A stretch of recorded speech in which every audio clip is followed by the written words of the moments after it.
नमस्कार सभी संस्कृत प्रेमियों। आज का हमारा विषय है पठित पद्यांश। आप सभी को पता है पद्यांश का जो प्रश्न है कक्षा छठी, 7वीं, 8वीं, 9वीं और 10वीं में आता है। तो इसको कैसे समझें, कैसे इसको सरलता से करें ताकि हम आराम से परीक्षाओं में पूरे नंबर प्राप्त कर सकें, इसी पर आधारित आज की यह वीडियो है जिसमें पीपीटी के माध्यम से आपको बताया गया है किसी भी सुभाषित का, किसी भी श्लोक का या किसी भी पद्यांश का किस प्रकार से प्रश्नों को उत्तर दिए जाते हैं और उसके बाद उसका व्याकरणात्मक जो प्रश्न होता है उसके भी उत्तर कैसे दिए जाते हैं। तो चलिए आज का विषय बहुत ध्यान से देखते हैं, बहुत ही महत्वपूर्ण है कि पठित पद्यांश को कैसे करते हैं। सभी को बता दूं द संस्कृत एजुकेशन के सरल पीपीटीज़ के माध्यम से आपको संस्कृत सिखाना ही एकमात्र उद्देश्य है, क्योंकि आप सबको पता है संस्कृत भाषा दिन प्रतिदिन आप लोग सोचते हैं भाई कितनी मुश्किल है, कितनी मुश्किल है। मुश्किल कुछ भी नहीं है, सिर्फ हमें सीखने की हमारे अंदर कोशिश होनी चाहिए। यदि हम सीखने की कोशिश करते हैं तो संस्कृत भाषा बहुत ही सरल है। चलिए तो आज देखते हैं हमारा विषय अपठित पद्यांश।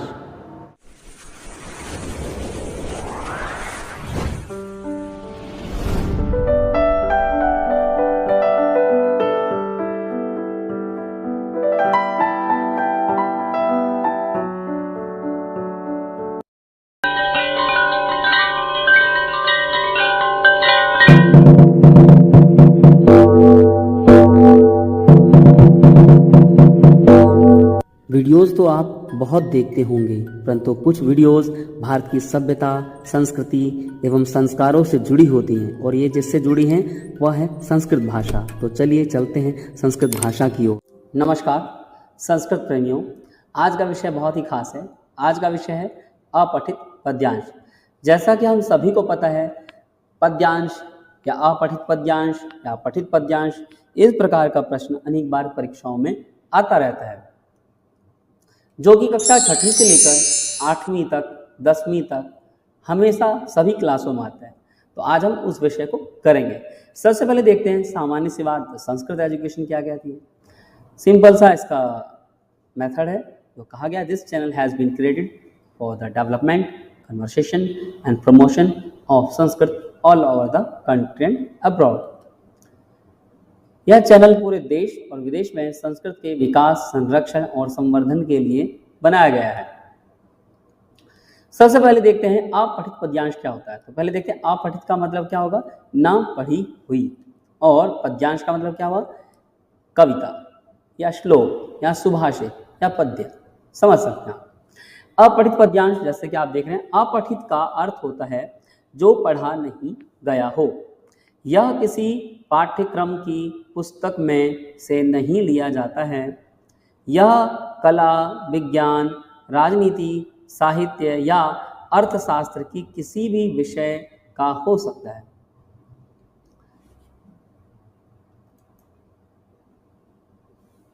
इनसे संबंधित प्रश्न पूछे जाते हैं। इससे छात्रों का मानसिक व्यायाम होता है और उनका सामान्य ज्ञान भी बढ़ता है। इससे छात्रों की व्यक्तिगत योग्यता व अभिव्यक्ति की क्षमता बढ़ती है। जैसा कि हमने सामान्य तौर पे यहाँ पे पढ़ लिया कि क्या होता है ये, ठीक है। आगे देखते हैं। अपठित पद्यांश पर आधारित प्रश्नों का उत्तर देने से पहले निम्नलिखित बातों को ध्यान में रखना चाहिए। क्या क्या बातें देखते हैं। सबसे पहले जिस विषय पर संपूर्ण पद्यांश केंद्रित होता है वह शीर्षक होता है, जिसकी सीमाएं 1 से 5 शब्द तक होती हैं। प्रश्नों के उत्तर मूल भाव के अनुसार देने चाहिए। कुछ विद्यार्थी कविताओं की लाइनें ही उतार देते हैं, जो कि गलत है।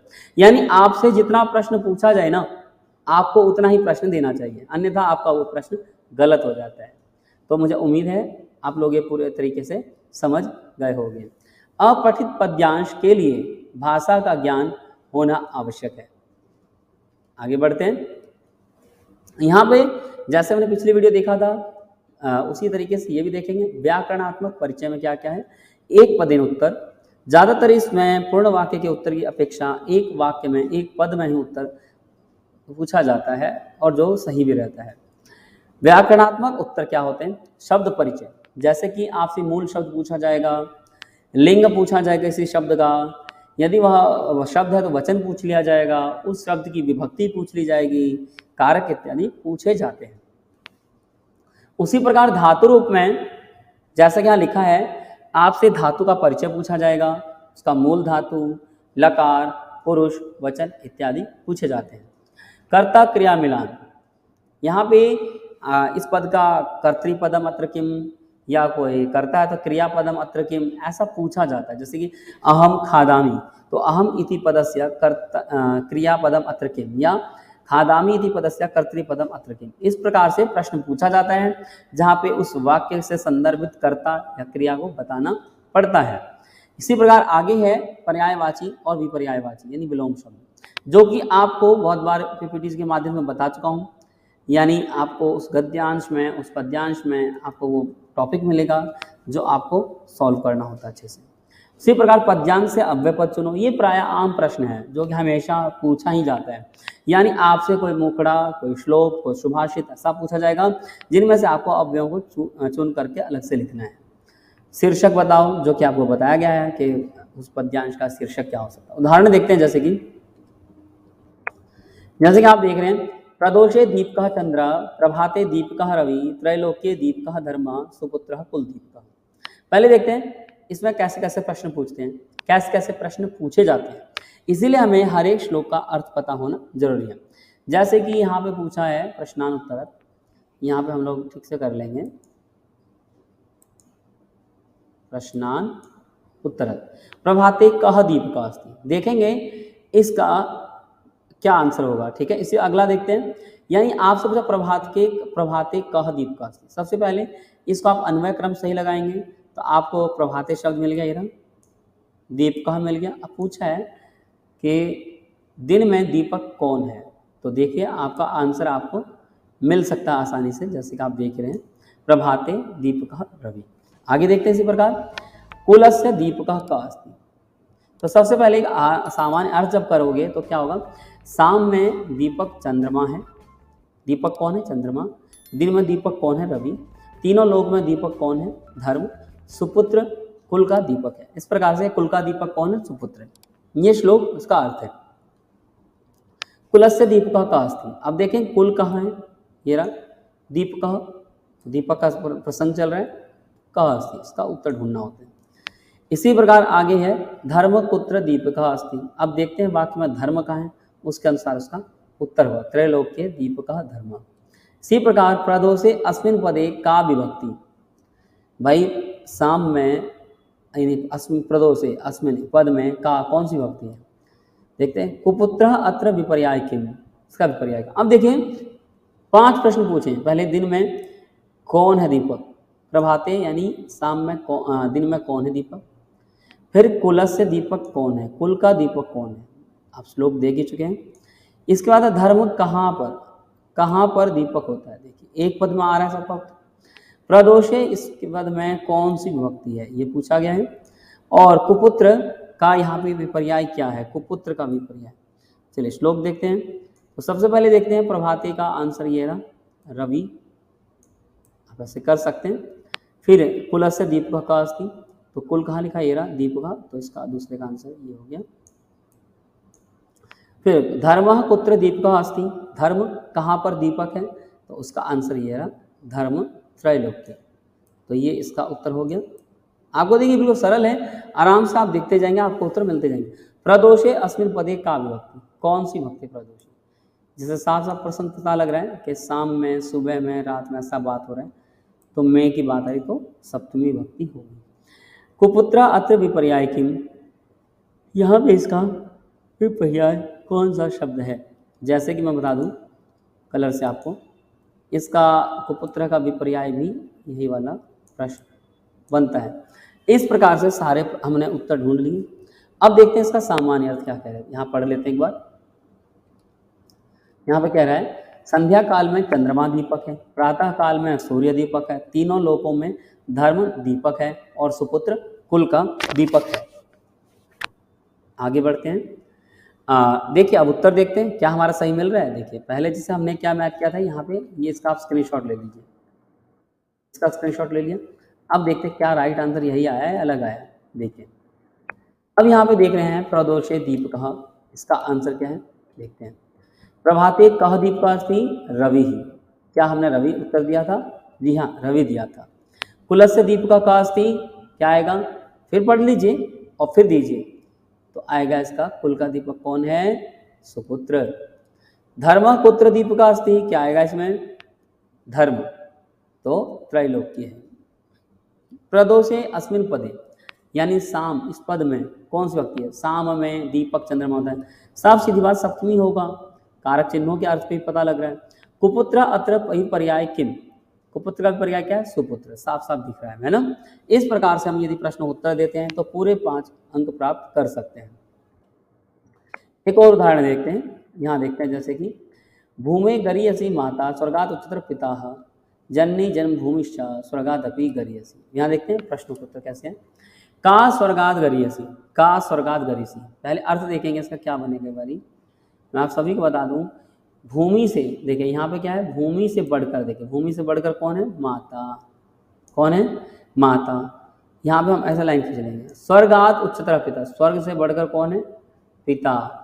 जननी जन्मभूमि, जननी और जन्मभूमि स्वर्ग से भी बढ़कर, गरिया में सी मतलब बढ़ना, ठीक है, स्वर्ग से भी बढ़कर है। आगे देखते हैं, तो इसका आंसर क्या होगा, का स्वर्गात गरीयसी, स्वर्ग देखते हैं कहाँ है पहले, ये रहा, यानी गरीयसी, का स्वर्गात गरीयसी। तो यहाँ साफ साफ हमें पता लग रहा है कि इस वाक्य में, इस शब्द में आपको दिख रहा है यहाँ स्वर्गादपि, क्या है, जननी जन्मभूमिश्च स्वर्गादपि गरीयसी। का से क्या होगा, यहाँ सामान्य सा अर्थ आ रहा है, स्त्रीलिंग का कोई आंसर है, तो यहाँ ज़्यादा बेटर आंसर यही आ रहा है, जननी या जन्मभूमि, दोनों ही उत्तर बन सकते हैं। आगे देखते हैं, क स्वर्गात उच्चतर अस्ति, यहाँ पे मिल गया हमें प्रश्न, क स्वर्गात उच्चतर अस्ति। तो जैसे कि यहाँ देख रहे हैं पिता, कह मतलब ये पुल्लिंग शब्द है, तो हमारा ये शब्द आ गया पिता। आगे देखते हैं, भूमे इति पदे का विभक्ति, साफ साफ पता लग रहा है, भूमि, भूमे, भूमि से बढ़कर, से कारक चिन्ह आ रहा है साफ साफ, तो सामान्य सी बात, भूमि के रूप जब चलेंगे तो भूमे शब्द आता है आपका पंचमी में, है ना, भूमि से बढ़कर, है ना, तब। इसी प्रकार जन्मभूमिश्च स्वर्गादपि गरीयसी, इसमें से अव्ययपद चुनो, यानी एक मुखड़ा ऐसा आ जाएगा, आपको उसमें से अव्ययपद चुनना है। तो यहाँ भूमि में पंचमी हो गई, जो कि आपके सामान्य ज्ञान का प्रश्न है, और यहाँ पद्य में अव्ययपद चुनो, तो यहाँ पे साफ साफ पता होता है, यहाँ च शब्द अव्ययवाचक शब्द है। अब देखते हैं आगे, इसका अर्थ देखते हैं पहले, अर्थ क्या है इसका, इसका अर्थ है भूमि से श्रेष्ठ माता है, स्वर्ग से ऊंचे पिता हैं, माता और भूमि स्वर्ग से भी श्रेष्ठ है। इस प्रकार से उत्तर देखते, अब उत्तर मिलाते हैं, क्या सच में हमने जो प्रश्न के उत्तर दिए ठीक दिए। का स्वर्गात गरीयसी, तो क्या उत्तर आया था हमारा, याद कीजिए, का स्वर्गात गरीयसी, जननी जी, का स्वर्गात गरीयसी, कह स्वर्गात उच्चतर अस्ति। तो यहाँ पे आपका हलंत होना चाहिए था,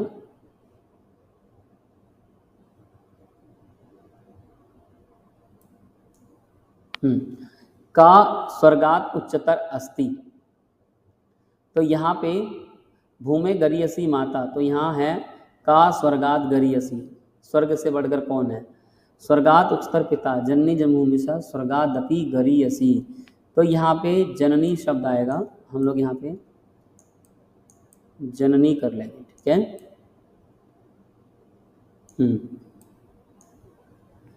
का स्वर्गात गरीयसी, जननी जन्मभूमि से स्वर्गादपि गरीयसी, का स्वर्गात उच्चतर अस्ति, इसका उत्तर आएगा, जी हमने सही सोचा था, पिता। भूमे इति पदे का विभक्ति, जैसे हमें पता है पंचमी। जननी जन्म, इस पद में अव्यय ढूंढना है, तो च और अपी हमें 2 अव्यय मिल गए। तो उम्मीद है हम लोग अच्छे से पद्यांश को समझ गए हैं, किस प्रकार से प्रश्न पूछे जाते हैं, का क्या तरीका होता है, वो सब। एक अभ्यास और देखते हैं, यस्य नास्ति स्वयं प्रज्ञा शास्त्र तस्य करोति किम लोचनाभ्याम विहीनस्य दर्पणः किम करिष्यति। मतलब क्या है, जिसकी पास स्वयं की प्रज्ञा नहीं है, शास्त्र उसके लिए कुछ भी नहीं कर सकता, जिसके पास अपना आंख नहीं है, शीशा उसके लिए क्या कर सकेगा, ठीक है। इस प्रकार से इसका भाव है। पहले प्रश्न देखते हैं क्या पूछा गया। ये आपको कमेंट सेक्शन में बताने प्रश्न कि हाँ हमें प्रश्न का उत्तर मिल गया है। शास्त्रम कुत्र कार्यम ना करो। अब देखते हैं कौन इसका उत्तर कमेंट्स के माध्यम से बता पाते हैं। ठीक है, शास्त्रम कुत्र कार्यम न करोति, इसका राइट आंसर क्या हो सकता है, सोच के देखिए। तो आपको क्या देखना है, कुत्र में आपको पता है कुत्र या कुतः शब्द जब भी आता है तो कुत्र में सप्तमी और कुतः में पंचमी में ही उत्तर होता है। तो सप्तमी में देखिएगा कौन सा आ रहा है, शास्त्रम कुत्र कार्यम न करोति। ठीक है, अगला है दर्पणः कस्मै न कार्यम करिष्यति। कस्मै, दर्पण किसके लिए नहीं कार्य करेगा। तो यहाँ दर्पणः किम लोचनाभ्याम विहीनस्य। ठीक है, इसका ये आंसर होगा कृते। प्रज्ञा अत्र किम लिंगम, प्रज्ञा शब्द में कौन सा लिंग है। करिष्यति इति पदे कः लकारः। उम्मीद है आप लोगों सभी को इन प्रश्नों के उत्तर मिल चुके होंगे। आप कमेंट्स में उत्तर देंगे, हमें बहुत उम्मीद है, और ये आपको स्वयं करना है इसी साथ। जयतु भारतम जयतु संस्कृतम। उम्मीद है आपको ये पूरा वीडियो अच्छा लगा होगा।